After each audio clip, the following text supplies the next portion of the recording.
aleshores regent de la casa dels Habsburgs, l'últim rei hispànic de la casa dels Àustries, moria sense descendència i en mal moment designava Felip d'Anjou com a successor. Aquest fet va provocar l'inici de la Guerra de Successió, que és el nom amb el qual històricament es designa aquesta contesa. Però en realitat aquesta contesa era molt més que una guerra successòria.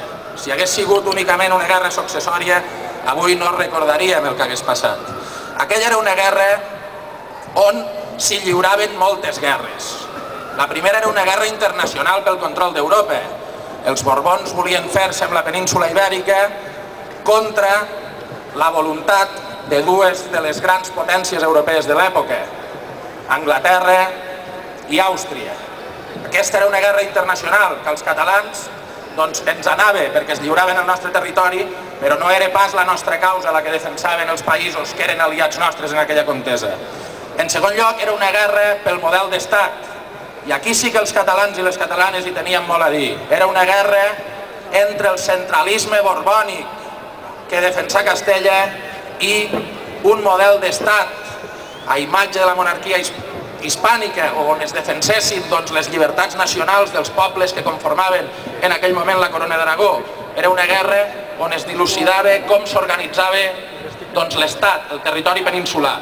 I finalment una tercera guerra, i d'aquesta sí que ens en sentim especialment orgullosos, era una guerra social. Era una revolta antisenyorial on els pagesos del sud i del nord dels països catalans van alçar-se contra aquells que pels segles dels segles els havien explotat. Els maulets cridaven pels carrers de València: visca Basset i mori Carles III. No era la monarquia la que defensava mori Carles III. No era la monarquia la que defensaven els maulets. Defensaven el combat per la llibertat nacional i per la llibertat social. Aquesta era la guerra que lliuraven els pagesos i els llauradors catalans durant la Guerra de Successió. Aquesta guerra tingué en el 1707 una referència tràgica. Si inicialment s'havia desenvolupat de manera més o menys favorable pels territoris que formaven part de la Corona d'Aragó, a partir de 1707 aquesta guerra per nosaltres deixarà de ser una guerra internacional, deixarà de ser una guerra pel model d'estat i fins i tot deixarà de ser una guerra social, perquè es convertirà en una guerra per la supervivència. El que estarà en joc en aquest combat serà el sobreviure de la nostra terra, de la nostra cultura, de la nostra llengua, de les nostres institucions. Serà això el que estarà en joc en aquest combat, que malauradament serà perdut i convertirà aquesta guerra de supervivència en una guerra d'ocupació. Una guerra que fa 300 anys que encara arrosseguem. El 25 d'abril tingué lloc el primer episodi d'aquest any tràgic de 1707.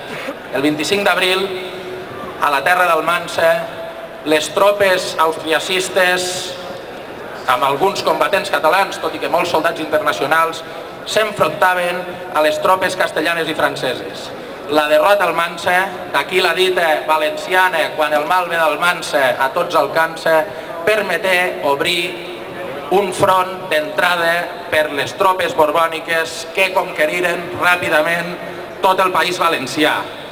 Xàtiva, Ontinyent, Elx, Alcoi, Vila-real foren ciutats màrtirs arrasades per les tropes borbòniques, que no respectaren la població civil, que no respectaren ni dones, ni nens, ni infants, que no respectaren la gent que no havia combatut, que iniciaren una política repressiva que castigà durament tota la població. Des d'aquí, des de Lleida, una ciutat que va viure, com aquestes viles del País Valencià, aquesta repressió ferotge, ens sentim especialment germans d'aquests pobles, d'aquestes ciutats.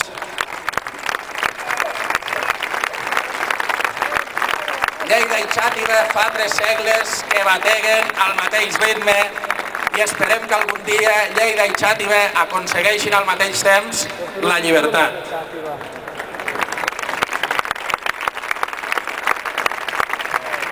Després d'entrar al País Valencià, les tropes borbòniques intentaren una nova ofensiva cap a territori partidari de Carles d'Àustria i ho feren pel front occidental, el front nord-occidental català, que seria el que nosaltres ens referim a dia d'avui.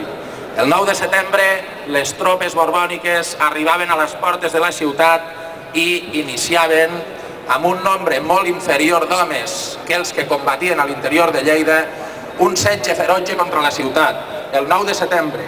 I l'11 d'octubre, la nit de l'11 al 12 d'octubre, les tropes borbòniques castellanes i franceses entraven a la ciutat per aquest mateix indret que nosaltres ara trepitgem.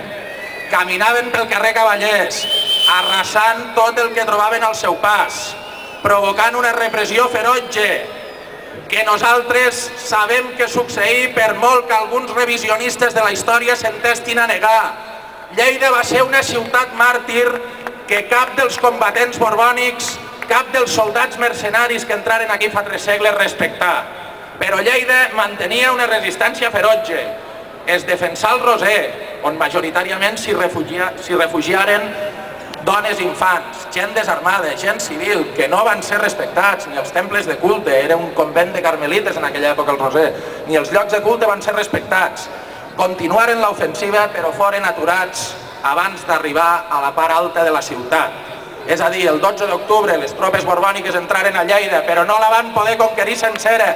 La resistència va continuar des del nord de la ciutat i durant un mes els miquelets i els defensors de la ciutat de Lleida aguantaren encara l'envestida borbònica i només es rendiren perquè la ciutat estava assetjada i sense cap possibilitat d'alimentar-se. Aquesta fou la rendició final de la ciutat de Lleida, un 11 de novembre, però Lleida no es va rendir mai i la prova és que avui estem aquí 3 segles després i que les tropes borbòniques castellanes no ens han pogut derrotar. Ens van ocupar, però no ens han derrotat.